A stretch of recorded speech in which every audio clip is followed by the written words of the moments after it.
Line Arabian dates. இப்போ அது line லயனா டே.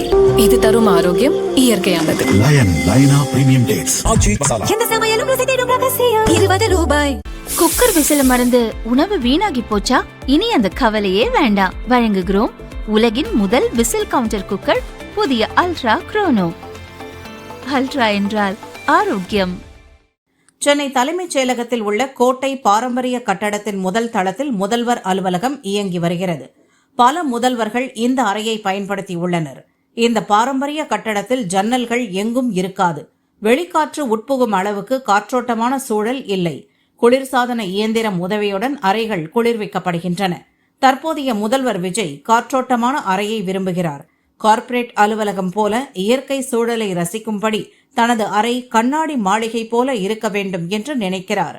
மேலும் தற்போதுள்ள அறையின் வாஸ்து முதல்வருக்கு சாதகமாக இல்லை. இதனால் கோட்டை பாரம்பரிய கட்டடத்தில் இருந்து நாமக்கல் கவிஞர் மாளிகையில் உள்ள 10வது மாடிக்கு முதல்வர் அலுவலகம் மாற்றப்பட உள்ளது. இந்த மாடியில் இருந்து பார்த்தால் சென்னை துறைமுகம் மற்றும் கடற்கரை அழகை ரசிக்க முடியும். உச்சத்தில் முதல்வர் அலுவலகம் இருந்தால் அவர் தொடர்ந்து அதே பதவியில் நீடிப்பார் என ஆஸ்தான ஜோதிடர் வாயிலாக கணிக்கப்பட்டுள்ளது. இதையடுத்து முதல்வர் அலுவலகத்தை புல்லட் ப்ரூஃப் கண்ணாடி உள்ளிட்ட உயரிய அம்சங்களுடன் மாற்றும் பணி தொடங்கியுள்ளது. இப்பணியை முடிக்க பொதுப்பணித்துறை வாயிலாக 6 மாதங்கள் வரை அவகாசம் கேட்கப்பட்டது. அந்த கோரிக்கையை அரசு நிராகரித்துவிட்டது. பணியை 3 மாதங்களுக்குள் முடிக்க பொதுத்துறை செயலர் சுந்தரவல்லி தலைமையில் குழு அமைக்கப்பட்டுள்ளது.